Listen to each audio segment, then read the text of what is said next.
If you leak when you run, jump, laugh, cough, sneeze, this is the year that it stops. Not with Kegels, not with pads, and not with isolated exercises. If you think that this is embarrassing, you're not alone. And my name is Polly. I have been a pelvic floor physical therapist for the last 16 years, and I want to share with you a specific plan in order for you to take these steps for you to stop leaking. Because this is such a common thing that shows up in motherhood. It shows up in, oh yeah, of course you're leaking. You had kids. Oh yeah, of course you're leaking. You're really struggling to get that body back, but oh, the gal down the street, she did it just fine. Your sister did it just fine. What's wrong with you? I'm here to tell you that there's nothing wrong with you. You just haven't gotten the plan that works for you. In fact, most plans out there are not doing the job to fully look at the whole body for all the changes that happened when you had a baby. So are you ready? Let's talk about this.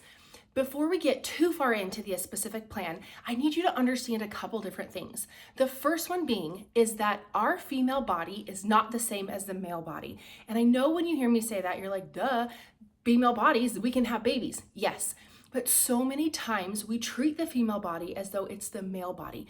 All the workouts, most of them they're designed for the male body, but they're forgetting the fact that our female pelvis is different. It's totally different. It's a lot wider. And so it changes the way that our muscles are oriented, which in turn should give us a clue that we have got to do a better job of helping these muscles do what they're supposed to do, function the way that God designed this body. And I'm here to tell you that postpartum recovery should not be this overwhelming, this stressful, this, spent time on the floor crying, praying for something to come your way. And the reason I bring this up is because so many of my patients, so many of my clients have said over and over that they are just struggling, and they are so glad that they found a way to do this easily, to do it with 10 to 15 minutes of time and done as a busy mom. In fact, I have a couple of patients who were D1 athletes, and when they got done working with me, they said, I feel stronger now than when I was playing college ball and doing 2-a-days, which is really quite wild because all I'm asking them to do is 10 to 15 minutes. So understanding that this female body has to be trained differently changes the entire scope, changes the entire plan, but really sets you up to succeed. Because how many times have you spent looking online, okay, this gal says I need to do this to heal my diastasis. Well, fun fact, she's not Jesus and neither are you. We're not healing anything. Nothing has gone wrong. Then what about when you go on Pinterest? You've looked on Pinterest to see, okay, what program should I do? Okay, I really like how this girl works, so I'm gonna do what she did. Well, I'm here to tell you that she may look really great and that may be her genes, and she may have a chef for heaven's sakes, or that just may be she has a lean body mass to begin with. And I think that that's fake and that's false to sell you on a program based on how she looks. And the other thing that I'll add here too that really gets me going is she may have sold all these programs and she may have bounced back really well, but has she worked with the actual body in front of her? Has she seen tens of thousands of women in front of her to understand really how the body presents? How does it present before babies? How does it present during babies? How does it present after babies in that postpartum time period? Many times they're just missing it. So that being said, knowing that the way your body was created is not the same as a man's, and it needs a different approach. So, are you ready to get into it? The first step, this is the plan that you're going to utilize in order to stop leaking in 2026. The first step, we've already kind of cleared that first step, is understanding you have to have a different plan. You have to exercise differently. So, with that, I want you to think about this in the sense that the first step is to understand, but the second is that we have to get our tissues moving and moving well. What I mean by that is if you have torn, if you have had an episiotomy with that baby, even if you've had a C-section scar, those tissues have got to move because they'll freeze those tissues in play, and then it honestly doesn't matter what you have tried to do. I can't tell you how many women have come in and they're like, well, I've done Kegels and I did this workout at the gym and I've been going to the gym 5 days a week, or I've been going to these group fitness classes, or I've been doing Pilates, I've been doing all these things and nothing is working. As soon as we get those tissues moving, their body changes. Because if your tissues are frozen, how are they supposed to contract? How are they supposed to relax? They're not. So the more we get them moving, the better. Once we get your tissues moving, doing some scar massage, whether that's internally on that scar, whether it's doing it on your belly, that will make a huge difference. And I'm talking 1 to 2 minutes. It doesn't have to be anything wild or crazy. The other piece that goes with that is ensuring that our hip and our spine has great mobility. But here's a piece where we often get it wrong, is understanding that whatever the hip mobility that they're telling you to do in CrossFit, or if you look online, it's not looking at the body as a 3D structure. Again, the female body shows up differently, so it has to have a different approach. We have to give our pelvis an opportunity to move in all 3 planes, which is anything front to back, side to side, diagonal, or rotational.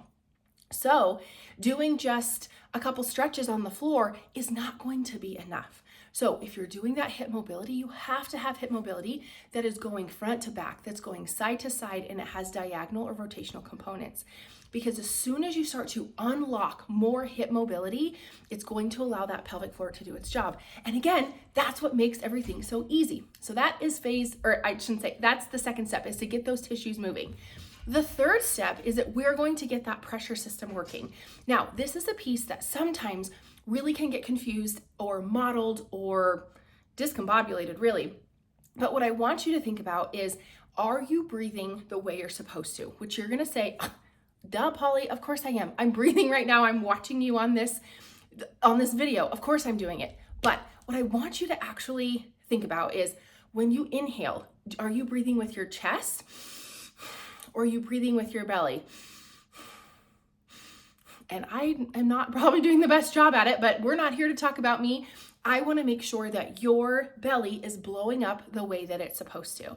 And I bring this up because I want to make sure that your body is doing what it should as it relates to your pressure system. And there's so many different ways that our pressure system can become disrupted, and I don't want that for you. And one of the ways that it can become disrupted is stress or being pregnant. Well, raise your hand if you've been both. It very well can impact that pelvic floor and that belly. And so that's something that we have to get working. So making sure that that belly is blowing up and you feel your pelvic floor drop, balloon breathing is what I like to call it. That is a foundational piece for that third step, to make sure that that pelvic floor is moving in order for it to do its job, for it to show up for you. All right, the next step is that we are gonna finally get to start strengthening. I'm sure you're wondering, hey, why were we not talking about that to start? Why were we not, because everyone says, oh, you gotta do Kegels, right? You gotta sit on the chair, you gotta wear the shorts, you gotta wear that device, you gotta, insert that device with the little flag. And I'm here to say, those don't work. Because let's be real, do you have one of those chairs in your home? Is this something that you are willing to do for the rest of your life? No, probably not. You need something that you can take, something A, that works, B, that is something that you can incorporate into what you're doing already. My room, this is honestly where I work out a lot of the times, or in my outside gym that I have it. We call it the barn gym here. But it baffles me that, okay, all you gotta do is Kegels. Well, fun fact, if Kegels actually worked, you would not be looking at this video, right? Kegels don't work, because never, ever have you ever gotten the body you've wanted or the strength that you've wanted by squeezing and relaxing and squeezing and relaxing. Never. So why in the Sam Hill are we told that we have to do Kegels? They don't work. I'm telling you now, it's garbage. Just quit it. You don't have to do them anymore. So the reason that we are starting with strengthening way later down the process, and the reason that this is different is, if you don't have full range of motion of the muscles, if your hips, if your joints are not supporting your muscles, or vice versa, you're never gonna get strong. You cannot ask them to do more than what they're able to do, break those muscles down and build them back stronger, if you don't have that much motion. So we save strengthening for much later down the road. I like to think of it as, we're just clearing the way to allow your body to properly respond to strengthening. Because again, if strengthening was really all that it took, then you wouldn't be here watching this video, right?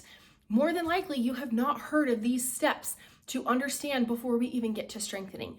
There is a reason. Now, the cool thing about this part is that some of these things that I'm going to teach you, some of these principles, you're probably doing them already.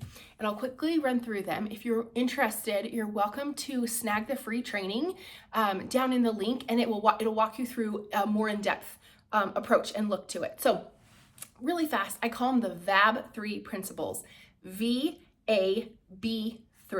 V stands, now I'll say all these principles, they actually matter because these are the ways that we already know the pelvic floor turns on and work. It's working during these times.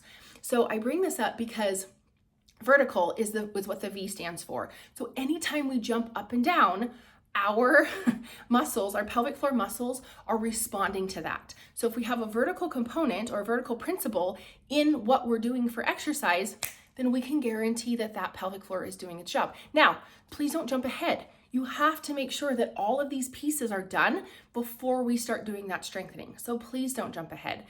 A stands for above the pelvis, but really the idea is I like just to kind of, my cheat method, I guess, is an arm above the pelvis because that's going to increase the load. Our pelvic floor will turn on with that. So anything where our arm is over our head, we can almost guarantee that our pelvic floor is going to be turning on. B stands for below the pelvis. B, below the pelvis, meaning that if we're in a weight-bearing position and we are doing these exercises with our hip, we can almost guarantee that that pelvic floor is going to be turned on and working. And then 3 stands for all 3 planes. We are 3D people, and the pelvic floor is the only group of muscles in the body that has fibers that run in all 3 planes. So if you want to sit and talk about, okay, well, what muscle group is the most functional? What's the one that's the most important? What's the core muscle group? I would argue our pelvic floor because it is the most functional. Now, the cool thing about this is that we are going to take those VAB3 principles, and as long as your exercise has 2 of those 4 principles, it's a guarantee it's going to be working your pelvic floor. Now, think about this for a moment. Doing squats and putting your feet in several different positions will guarantee that your pelvic floor is working. How many times have you done squats? All we're doing is we're just changing little pieces. We're not trying to reinvent the wheel here. We're trying to use your body the way that maybe you've kind of used it before, but make sure that we're pulling in that pelvic floor and making sure that we're having the honor and respect for the female pelvis that we should be having because it's different than the male pelvis. Now, the last piece is maintenance. All we got to do is maintain all of that. So that is the plan. I want you to start, and I want you to just give yourself a chance to spend a couple of minutes, 10 minutes. Start with some hip mobility, start with some spine mobility, start with working on your scar if you have it. And I'll say, it doesn't matter how long ago it was. It does not matter, but start there. Start piecing some of those things together. Work on your breathing, then start adding some strengthening in. But if you're interested, well, I don't really know how this works, and I'm in a different season of life, and I don't really know how to, I have the best news for you.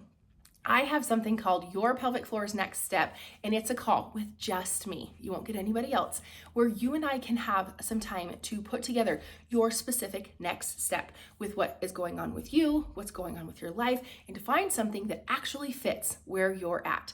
And you'll find that link in the description below.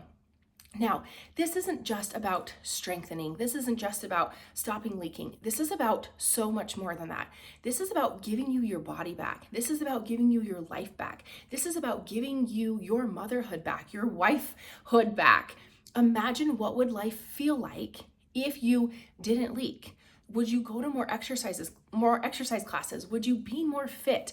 Would you be in a position to actually want to go jump on the trampoline and know that you don't have to go pee or wear black leggings or jeans or go put a pad on or all this shenanigans, this whole big production to go play with your kids? What would that feel like if you just got to go and do because you put in 10 to 15 minutes most days of the week? I want you to think about that. And if that resonates with you and you're interested in support, book that call with me, and I would be more than happy to talk to you about some support options that I would love to be able to help with. I love what I do, and I have loved being able to witness my patients and my online clients make these changes and have these dreams and these outcomes of, oh my gosh, I can go jump on the trampoline without even worrying about it. In fact, last week, one of my patients said, Polly, I had no idea that you were able to create so much change for me. I have shown up as a better mother, and I have shown up as a better grandmother. And as a result, all of the women in my family are asking me what's different. And for me, that is legacy change. She has now shared this method with her friends and her family, and they're starting to change.